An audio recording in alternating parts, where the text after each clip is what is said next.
Hello, everyone. It's Mark Tewksbury. I'm very happy to be here to be your host of Egale's In Your Corner, connecting LGBTQI2S sport communities in Calgary and beyond. So some of you may remember I was an Olympic swimmer. That's how I came to sports first. I was part of an LGBTQ running club in Montreal. I swam at the first World Out Games back in 2006 in Montreal, and I was a speaker at the Human Rights Conference at the last Out Games in Miami in 2018. Today, I sit on the board of directors of the Canadian Olympic Committee. I'm proudly wearing our logo with the Pride rainbow this week, representing the Pride that was in Calgary this past weekend. And I've also been involved with Special Olympics Canada, which is really transformative sport experiences for people with intellectual disability, which is why I'm so proud to host this virtual roundtable in sports. So thanks to Egale. This is a digital space where sports leagues from across Canada and the Calgary area in particular will be interacting with one another and to learn about issues, especially that we're facing in this really uncertain time of what the future looks like. As a result of COVID-19, a lot of us have had to put our sports hat kind of on hold or extracurriculars, finding different ways to do things. So I'm really excited today because our show is going to focus on how people are staying active during this changing time. We've got a couple of really terrific guests. So first I'm going to introduce Natalie Toman. She's an MS Health Promotion Lead at Participaction. She's been involved with the National Academy of Sport Medicine, the American Council on Exercise. She's a certified therapeutic exercise specialist, behavior change specialist, and a functional training specialist. She has over 25 years experience supporting and leading wellness initiatives. As the health promotional lead at Participaction, Natalie is responsible for all fitness and wellness related content that's produced and shared on digital channels, as well as on Participaction's app, which is actually a free app available to all Canadians, and it's aimed at reducing sedentary behavior and increased physical activity. So I'm really looking forward to some of the things that Natalie has done in the past weeks. I'm sure she's been super busy. So please welcome Natalie. Yay! Hi, Natalie. Hi, Mark. Thanks. Welcome. Yeah, that was a great intro. I feel like I should, I don't know, walk out of the room, or I don't know. I was quite impressed. Great. Well, by your bio and how you delivered mine. So thanks for that. Thank you. We're going to be joined by another guest, so I'm going to introduce her now, Tavia. But great to see you, Nellie. So Tavia Van Damme, she's co-owner, program director, and head coach at CrossFit Canuck. And Tanya became in love with CrossFit in 2010. And I just have to read this line from her own bio that she wrote. She says, "As I laid in a pool of sweat after my first workout, I quickly realized that there was a whole other dimension of fitness that I had never realized existed." So I can't wait to hear more about that. Tavia is also a certified personal trainer. She has a specialized honors degree in kinesiology and health science. She's also had a Bachelor of Education in Science. And she's just really involved at community level sports. And I can't wait to get her take on how physical activity has evolved and changed over the past 6 months. Please welcome Tavia Van Damme. Hi, Mark. Hi, Tavia. Welcome. Hey, thanks. Thank you. What a great intro, all around. It's wow. I was getting nervous. That was such a tough act to follow for the first two. You guys, your resumes are amazing, but I'm more interested in actually your experiences. So, Nellie, I'm going to start with you. And your professional stuff aside, give us a little feel. I think you're like a mom of kids that are involved in sport. And what does your life look like for the past few months? Yeah, absolutely. So like most of us, COVID-19 hit, and there was definitely a dramatic shift in our family lives. And I think we can probably all say that in our friends and family lives. So for me personally, my son is a competitive figure skater. So much like what, the group that we're talking to today, his friendship network, his sporting network, his working environment, it was all influenced. As soon as COVID hit, the environment was shut down, and so was most of his interactions, right? He lost, all of his connections, and it was a really dark time for him. He found himself wondering, now what do I do? And how long will this be for? And a little bit of denial. So there was a lot of, very interesting emotions that he went through. So I think as a mom, I sort of walked those steps with him. And then from the participation perspective, we were sort of thrown into this, new sort of dimension of content creation to help support the current new reality that COVID was bringing into the world. So definitely has been interesting for the last 6 months. I think we lost Mark. We might have lost Mark. Well, I will just keep going. Tavia, did you want to add anything in there? Yeah, Natalie, it's exactly what you said. Like, I've got 2 young children as well, and it was like a complete pivot at the drop of a dime. Okay, now this is what we're gonna do. And it's not only a change or their new reality that we're no longer going to school. Hockey, there's no hockey playoffs. There's no soccer this summer. What are we gonna? We can't even go to the park. So how can we stay active and keep them moving and not fall into this the oblivion of what COVID was and the unknown that that the stress associated with that as well. So when you guys are in that situation, you have so much expertise professionally, but like, does anybody in your house want to hear your professional input, or is it like, Mom? Well, it's really funny for us. What happened was, so very unique space for participation, like I said, to be in. And so I actually started delivering daily fit breaks in my attic, in my home, and sort of pulled in different members of the family in from a technical aspect, pulled them in a couple of times to appear in the video with me so that, in the Facebook Live, so that we could have a little environment of permission and show people how, sort of reintroduce how we can do this. Like, making people understand that, well, the gym's not there and you can't get to the soccer fields or even the parks and the trails that you like to use. So let's make the best of this. Let's, use nothing and do everything. And that's kind of what we did for about 4 months. Every day at noon on Facebook Live, I went through the whole thing with the public that was there, my emotions and all, and just sort of, tried to show people that, being active could be anywhere. Tavia, what was your best professional advice for your kids? For them, it's just leading by example. So, okay, we're going to go outside. Let's go outside and play. Sunday hikes. We established family Sunday hikes, and just evenings walk in the park. Walk around the track. Maybe we can't play on the playground, but we can play catch. We can kick the ball within to each other. We could ride bikes and just really rediscovering each other, but also enjoying what the outdoors has to offer. And sometimes we forget about all the wonderful things we can do just outside of our door. So it was really reconnecting a lot, definitely with nature, but also with each other and just building on that. I had a different experience as well because, running the gym, we had to pivot as well onto Zoom class, and I had to lead classes every day on Zoom, and the kids were often in the background doing the home workouts with us as well. So we had it both inside and outside. They had no choice. They had to stay active. So I'm just going to jump in, like, guilty as charged about not taking advantage of what was right at my disposal for all this time. So I'm living in Calgary, and I haven't owned a bike for years. When I lived in Montreal, I had a bike stolen 3 times in 4 months, and I was like, I can't take it again. I'm never owning a bike. The heartbreak of that 3rd bike stolen broke my heart. So finally, I got a bike this year, and Calgary has the most beautiful bike paths all throughout the city, kilometers of space. It's just been an extraordinary rediscovery. And I guess it's been an interesting time. So I'm going to take a step back. You guys sound like you both had to create the content. So now I was listening. I saw this digital content that was coming out of participation. I didn't realize it was in your attic.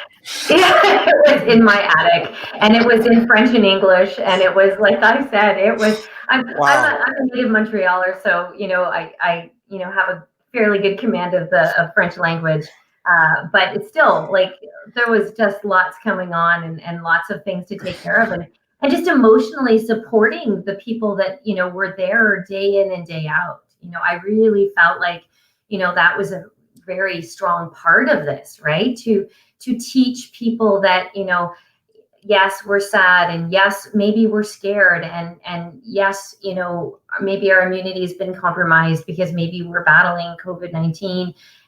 So let's pick up our health by doing what we can and doing it together, so that we can improve our health, right? Our physical, our social health, and our mental health, right? Very important that those three components are being considered in what we're delivering. So that was kind of what we were trying to achieve. Amazing. Tavia, you talked about reconnecting, and what a weird way to do it via Zoom, because it's something I like to, it's odd to start at first, but I guess everything becomes normal with time. Absolutely. Like, it was literally a drop of the dime pivot in order to keep our business alive. Like, looking at closures and gym closures, with what can we do to continue to deliver this service to my members. And it actually turned out that they're family members, because now that they were tuning in on Zoom at home, that I was getting moms and dads and kids that weren't members of our gym, but they would join in the workout. It was also showing the members, that, right at the beginning, a couple of the members were pretty down. They can't come to the gym. They can't lift a heavy barbell. But, teaching them pretty quick that we could still get a really good workout at home with very limited equipment, and just, a little bit of creativity and that motivation that your community is still there. And we were there for each other, that, tuning into Zoom, you still got to see all the familiar faces that you would see in your class. And, we would have chats, and people would stay in the room after the workout, and, type some chats or give some fist bumps on the side, like that. The community aspect of our fitness still remained, and we became a stronger community because of it, because we're all helping each other through this crazy time. So amazing. And Tavia, are you still completely closed? No, we were able to open at the beginning of August. So Okay. we're back in a limited capacity, but we were still running our Zoom classes right up until last week. So, not all of our members were comfortable in returning back to the gym, and we wanted to still provide that community experience, that fitness experience for them. So we were still running Zoom classes through the week and on the weekends. So it's just there. The Zoom was there. It became a tool that we didn't even know we had to reach out and inspire healthy living is our motto, essentially. So, awesome. I'm happy to hear you're back open. That's really terrific. Yeah. I went through that journey myself. I mean, my gym closed, and then I live in a condo where there is also a gym, and then the board of directors of this building shut that down. And there was at that time of like, now what? Like, it's so desperate. And then I loved what you said, Natalie, use nothing and do everything. And that's exactly what we started to figure out here. We found like some old beer growlers that we filled with water, and suddenly we had 8-pound dumbbell bars, and I had a bag of books, because of course we all cleaned out our bookshelves, so I had this access and my history of art books became perfect for calf raises, and lugged some things and did squats, and suddenly we made a routine for ourselves at home. Is that kind of the journey that you took people through with your participation videos up in the attic?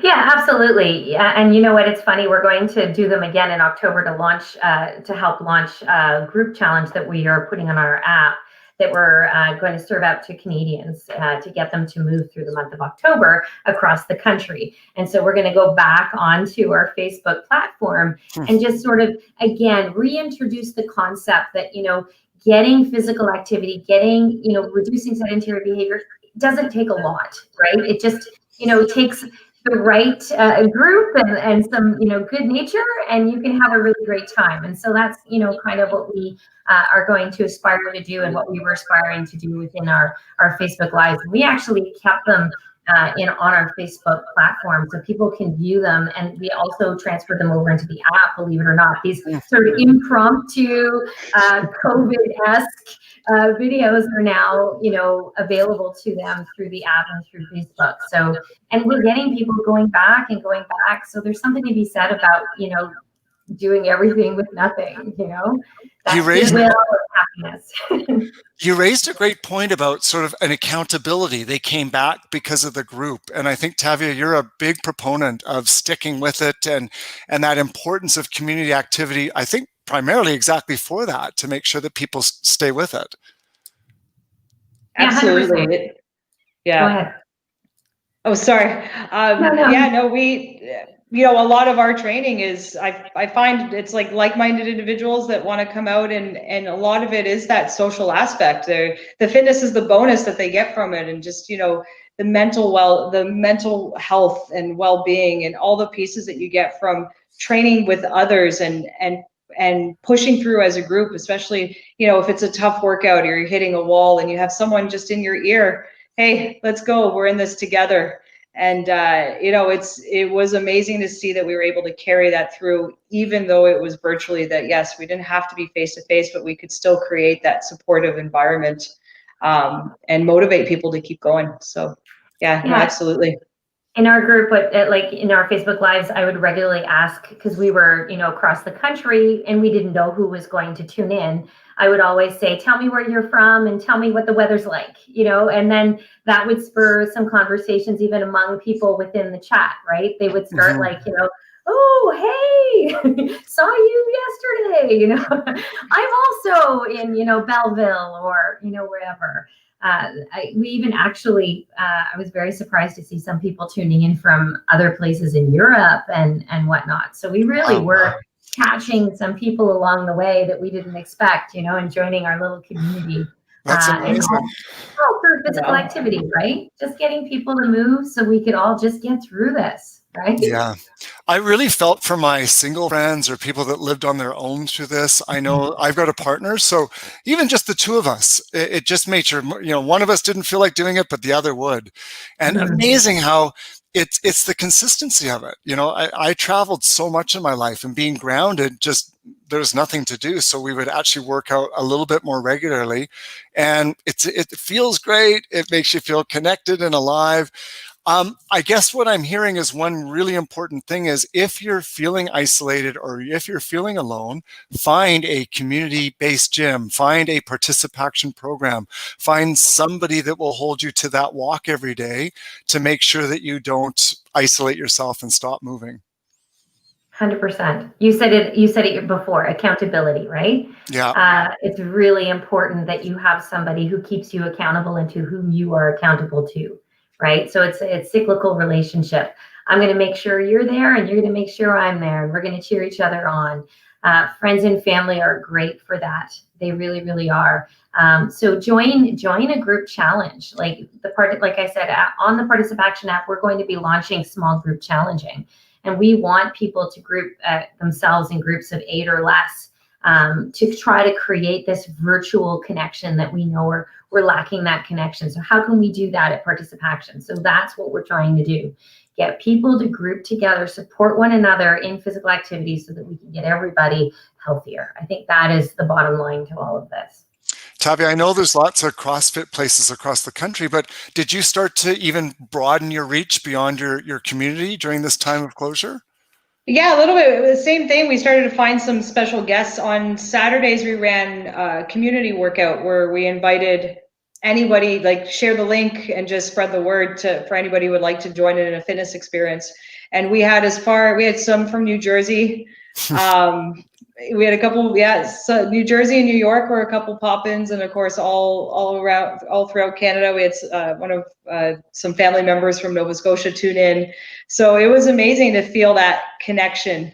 And some weeks we would have some themes, and we'd have everybody wear same colored shirt to do the workout, and just to see that everyone was connecting and just uniting in one, just in fitness, just to sweat. It was amazing to see. Wow. I wonder, as we go forward, it's this time now where we're heading into September. So I guess, first of all, $1 million question, do you think people have been less or more active during COVID-19? Yeah. So we have some data on that. So we do have some data on that. So the most impacted group for physical activity have been children and youth, especially youth. So already our Canadian children and youth are not meeting the guidelines as it is by and large. Only about half are. But during COVID-19, we saw some sharp declines. The youth were at 0.8%. So very, very sharp declines. Yeah. Wow. And it has a lot to do with what we're talking about here. They tend to get their physical activity in groups, in community recreation or sporting. And so it's very tough, or in school. So we took all of that away. Mm-hmm. And then we had fear. So we had parents who were afraid, especially in teens, right, to allow their teens to go out there because, well, you might have lived in a community. I know I live in a community that was very tight during COVID-19, especially near the very beginnings. If you were out walking in the street and you were more than like two people. I think Natalie just froze there for a sec. You're back, Natalie. You're back.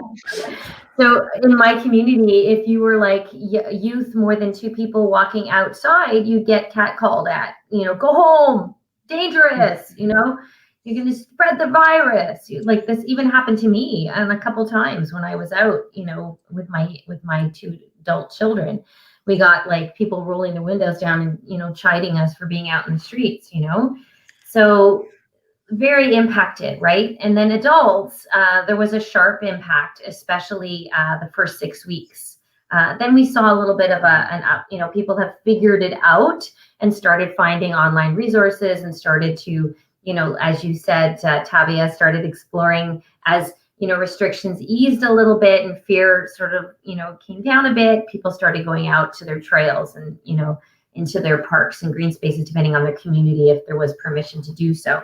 So we did see, down, and then we saw it come a little bit up. But in general, we need to remember that Canadians, only 16% of Canadians are reaching our guidelines. So only 16% of Canadians are getting 150 minutes of moderate to vigorous physical activity per week. Can I just remind everybody that this is a free app on Participation that will help guide you on how to start to move a little bit more, because this is just a statistic that should be turned around. Totally. So Tavia, what are you doing? Obviously, Natalie sort of raised that topic of feeling safe and people having confidence in where they're going to exercise in groups. And we're heading back into the fall, of course, and everyone's talking about how do we sort of go to this next phase. How are you approaching that from a business perspective? Yeah, so we're very lucky to be more of a studio that's located in an industrial space. So we have nice big dock doors that we can open up to let the fresh air in. And, as a functional fitness space, it's a lot of open space and not a lot of equipment. So there's not a lot of machines to take up the floor space. So what we've done is we've outlined boxes on the floor, and we've actually placed them farther than 10 feet apart. Are 6 feet apart. We've gone about 10 to 12 feet apart. And in each box, that's where our athletes will train.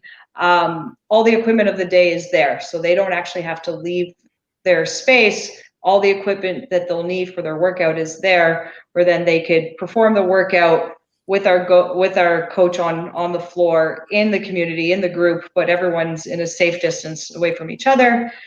There's sanitation. We have sanitizing solution there after the workout, so then you can wipe down the equipment and then exit the building. So we've tried to set up everyone at a safe distance where they can still participate and have a great time and still interact with each other, but be at a safe physical distance in order to train. And it's worked really well. Like all of our athletes have said that they feel really safe coming back, and they're enjoying the workouts and just really happy that they have that we're allowed to be open again and have set it up the way we have. Totally. I mean, it's just the way we do things now, right? So Natalie, what about, schools are coming back. So what about that population that's been the hardest hit? How do the sort of youth of our communities find access to sport, especially as we head into winter? So we released our child and youth guidelines back in right around the COVID-19 time, so in June. And what the most important thing is for parents for parents themselves to be role models, active role models to their children.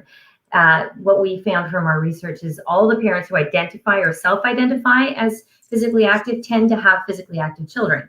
So this is the secret sauce, right? Yeah. And I think, unfortunately, parents are finding themselves in a situation where they're, wearing hats, many hats, right? They're trying to work from home.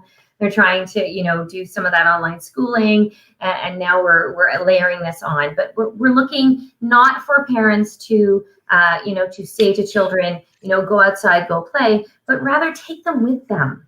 We want parents to take their children with them. If you're going for a walk, take your kids with you. If you're going for a run, take your kids with you. You yourself take the ball and initiate the game of kicking the ball back and forth, as Tavia was saying, with her family. This is really what's going to help the children and youth become more physically active in general, and certainly help them overcome some of the limitations that COVID-19 restrictions are putting on them. Okay, this is to both of you, and this is really from me personally, because I had like a really crazy long day, and in the middle of it, around 4:15, I was able to hop on my bike for about 45 minutes and get some fresh air and feel the sun. And then I got home and realized, oh my God, in about 2 months, it's going to be dark by now. And there won't be a bike anymore. So from you to me, what can I do on those wintry kind of days to have a simulation of that kind of experience? Any advice? Did you want to start, Tavia, or? Well, it depends. Sometimes I play, give a little bit of tough love. It's like, okay, good pair of boots and a nice warm jacket, and as long as it's not a blizzard, we can still walk. Or, moving on if there is, just learn to enjoy some winter activities, snowshoeing, cross-country skiing, just get outside and play in the snow. Like as adults, we often forget to play. And that's big with the children. Like if we go out and I tell my son, okay, and I throw a snowball and we have like a little snowball fight, it's those are memories that are going to last a lifetime. But your heart rate is up, you're breathing heavy, you're getting a workout in, and just by playing. So as adults, we need to remember how to play a little bit more. 100%. And then of course, what's been kind of said before, just bring it inside and find ways to work up, body weight movements. You can get a great workout from body weight movements in your attic, in your basement. Jumping jacks, push-ups, air squats, Totally. all the above. You can get a great workout with nothing. So. Okay, Natalie, before you jump in, Tavia, I have to, before you start talking, I wasn't even thinking of something as simple as go for a walk, get some fresh air still. I was already closed in, I can't go outside, so thank you for that. So yes, and Natalie, what about you? Well, I'm actually kind of surprised, Mark. You're in Montrealer, Well, I'm a Calgarian. I lived in Montreal, but I'm a Calgarian, which is even worse. It's going to be cold in a week. I'm sort of baffled by that one. I always say to my work colleagues who live in Toronto downtown and have I call them my fair weather friends. Montreal tough. Get those boots on, like Tavia said, and go out there and make yourself a little circuit in the snow. There's nothing finer than put out six little stomps of your snow with your snow boots, and then tire run them back and forth. I actually wrote an outdoor workout for winter. So you can get a really good workout with snow angels if you want to, and have fun at the same time. Think about it. That's like jumping jacks in the snow. Yeah. It's true. So there are ways to definitely enjoy the weather. I actually wrote a puddle workout too for our Vancouver friends. So we don't want to cut anybody out. We all have to deal with weather. So for me, it's just wearing the right footwear, wearing the right outerwear, and just going out there and enjoying what nature has given us, and not making it more complicated. A good long walk brings a lot of mental benefits as well as physical benefits, whether they be urban or rural. Both of them have their advantages. So, that is where I tend to tell people to go and, pump your arms and get it in there, and you'll get that moderate to vigorous physical activity that you need for health. Some very, very excellent recommendations. And, I'm always amazed after coming inside from a bike ride, the stuff you can't even quantify just how good you feel from breathing fresh air and being in motion and having your heart rate up. So I know I sound silly, but it's like discovery. I felt like a 14-year-old kid all summer, like, stand by me, look at the train. Oh my God, I saw it on TV the other day. Talking about a flashback. Well, you guys have just been great. Thank you so much. And Tavia, congratulations to you and Sue for this amazing gym and experience that you're providing people within your community. Natalie, thank you for all you're doing for just showing incremental little steps done over time make a huge difference. And I think that's really Participaction's motto. Just start moving and you'll be amazed at how good it feels. 100%. And I just want to give a shout out for, local community programs, Apollo here in Calgary, all sorts of LGBTQ, I2S sport clubs across the country. Stay connected, find ways to, even if gyms and facilities hopefully stay open, but if they don't, that Tavia's really reinforced that importance of Zoom and keeping community alive no matter what happens going into the future. So we're going to go to the next part of the show, which is a scavenger hunt. And are you guys the contestants in the scavenger hunt? I just realized that. So.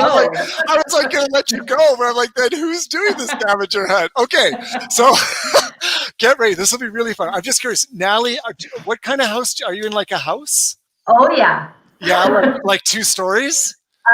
3. Okay, good. And Tavia, what about you? It's a 2-story house. Okay, so it's pretty fair. You guys are gonna have to run around. Okay, this will be really good. We're gonna set this up. We believe in you both. So good luck. I'm gonna put the rules up just so that we can. I'll go over them really quick. So you've got to find all the lists that I'm gonna put up in the shortest amount of time. So you have to find it in your home and then display it on the screen. You can only grab one item at a time. When you've found an item on the list, bring it back, show it to the camera before getting the next one. Leave the found item near the camera. You'll need these after. And you have to do them in the order they appear on the list. Try to find you have to find something unique for each category. So you can't use the same thing twice. Once you've shown the last item to the camera, type LGBTQ I2S. You might want to write that down. LGBTQ I2S in the chat and hit send, and this will record who won first. But I think we'll probably see it with our naked eye unless it's so close we can't judge. And then once you're finished, we'll go through all the items and it's going to be a great time. Okay, so here we go. How much time do we have? Hang on, I'm panicking. It's as much time as it takes. So you want to be first, right? But it's okay. If you have to go an extra flight, Natalie, you might be the 15 seconds that go on. I'm in the middle. I'm in the middle between. So I'm like, oh my God. And listen, if you're at home, just for fun, this is such a riot to play. I actually did a games night every Wednesday, ironically, during COVID for a group of 5 of us. And we discovered Scavenger Hunt partway through. And it's a riot to watch people run for the stuff and come back. So I can't wait to see you 2 physical people try this. So are we putting, send me a note to producers, are we putting the whole list up at once or am I reading them out one by one? I'll find out in just one sec. I'm going to get some instruction here. The whole list. Okay, so here we go. The whole list is going to come up. There's 1, 2, 3, 4. There's 6 items on it. And we want the audience to do this too, right? The audience will do it too, but you for sure. But you guys are going to be the only ones that we're going to judge that I get to see on the camera. Okay. So, and you have to show me the things in the order they're listed. We're going to put up the list, and your time starts whenever. Good luck, Natalie. Good luck. Thank you. Good luck to you too. Yikes. Oh. Get rid of vegetables. Rainbow berry sucks. Oh, I hear the running.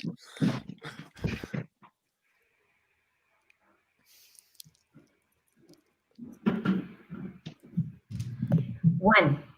Great. I can't see. Can you bring me back to the camera, please? There we go. Thanks, Natalie. Body wash. Good. Keep it by there.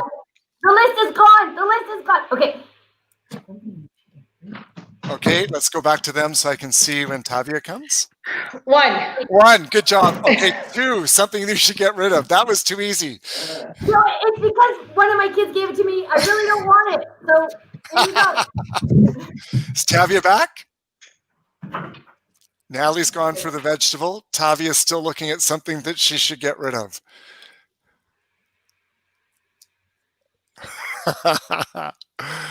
So right now, Tavia's on number 2. If you're at home, I think you might be at least on par with Tavia. Natalie's done a very good job. She's going very fast.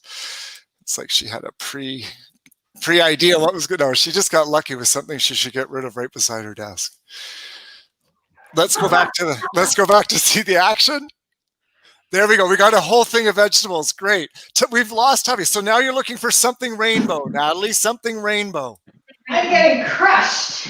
Tavia, I know, that's okay. We love you anyway. Something that you should get rid of. I think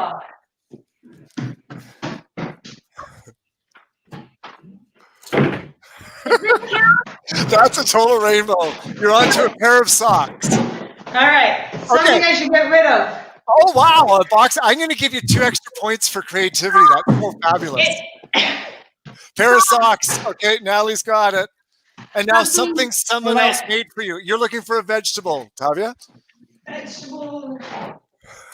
I have a half-eaten cucumber. Oh, that's really sweet. Something rainbow. All right, here comes my comeback. Oh my God, huge. Okay, a pair of socks. Oh, no. Take them off your feet. Take them off. Oh, darn. Bonus points for chair falling over.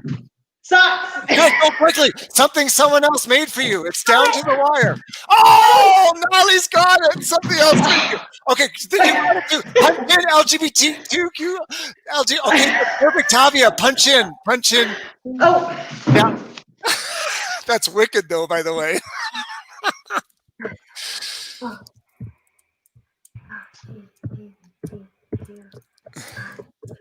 Oh, Tavia got it! Oh my God, Natalie, Tavia, that is the biggest upset in Scavenger Hunt history. That is shocking.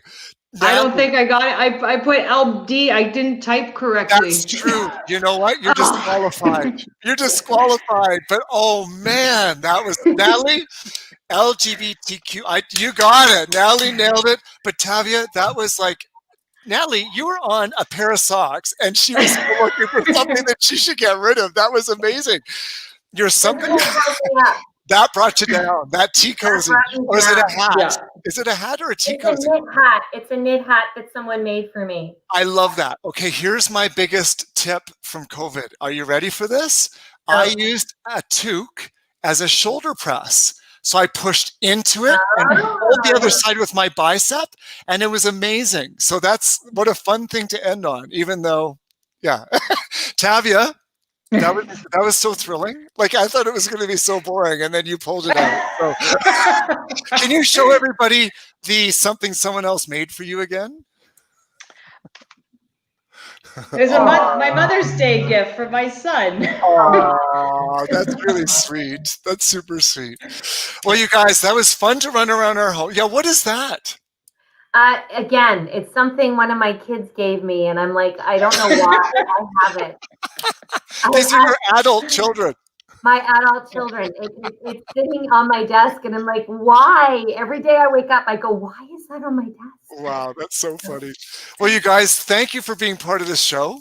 I'm not sure if you're going to stay on camera while I do the wrap, but it was really, truly, it was so easy to talk to you both, and so uplifting and exciting, and it makes me actually, I think you're great ambassadors for being positive about people participating in sport. You can just see the benefits from looking at you guys, the great energy. So thanks so much for being part. Thanks, Thank you for having us. Yeah, thanks. All right, everyone. So thanks so much for being part of this tonight. We want to do a bit of a community reflection. One word thoughts about how everyone is feeling, one thing they like, one thing they'd like to hear more about. So feel free to post that for us. Thanks for being part of the second community session. We're going to do 10, if you can believe it. We've got 8 more. But I hope that this session was helpful in just hearing discussion about different ways to approach exercise during this pandemic, during COVID-19. Thanks to our guests, Natalie Tolman, and also, of course, to Tavia Van Damme for joining joining us, giving us their insights and time to enrich our conversation. And also for you, our audience, for being here. The next session is going to be September 23rd, same time, 7 p.m. Mountain, 9 p.m. Eastern. We look forward to seeing you in our corner. Good night, everybody. Thanks for being a part.